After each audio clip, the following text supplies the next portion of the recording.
ngayon ay tungkol sa Aba. Sa ating unang pagbasa, napahayag sa aklat ni Propeta Micah, Kapitulo 7, verso 14 hanggang 20, na sa versikulo 19 ng Kapitulo 7 ng aklat ni Micah ay nasabi na ang Diyos ay mahabagin. Mahabagin, ibig sabihin, dinadaman niya ang pangyayari sa kapwa. Damang-daman niya ang tunay na kalagayan sa kanyang mga kasamahan. O kaya, kung sino mga kasama niya sa buhay. Kaya kapag natingnan po natin, mga nakapo, ang Aba, ito ay makita natin sa buong Biblia ng 184 times, 184 na beses sa Biblia. At sa ating Ebanghelyo, matagpuan natin ito sa Ebanghelyo natin ngayon sa Lucas, Kapitulo 20, versikulo 1 hanggang 22. Ito'y tungkol sa palikhaga ng Ama na puspos na taba at ang kanyang dalawang anak.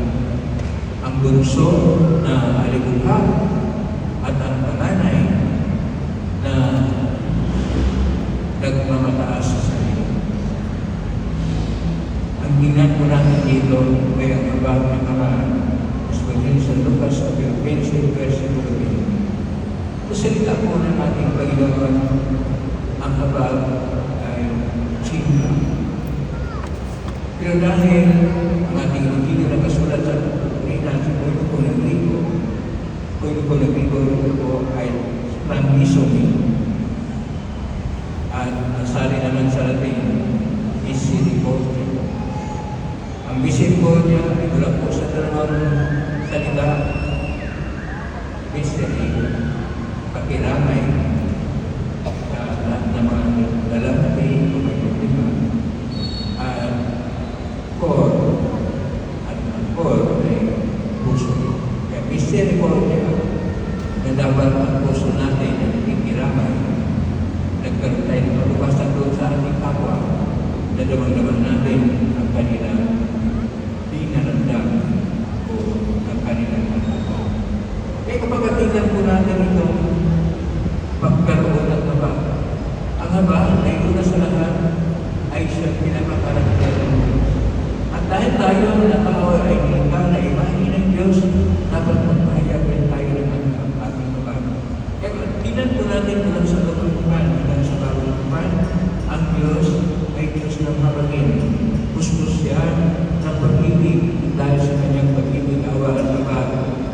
Tayo po ay daming inibigyan ng Panginoon ng pagkakataon na tayo ay maligtas. Tayo ay magbuhay na ganap sa Kristo. Paano po natin ay sa buhay itong Aba?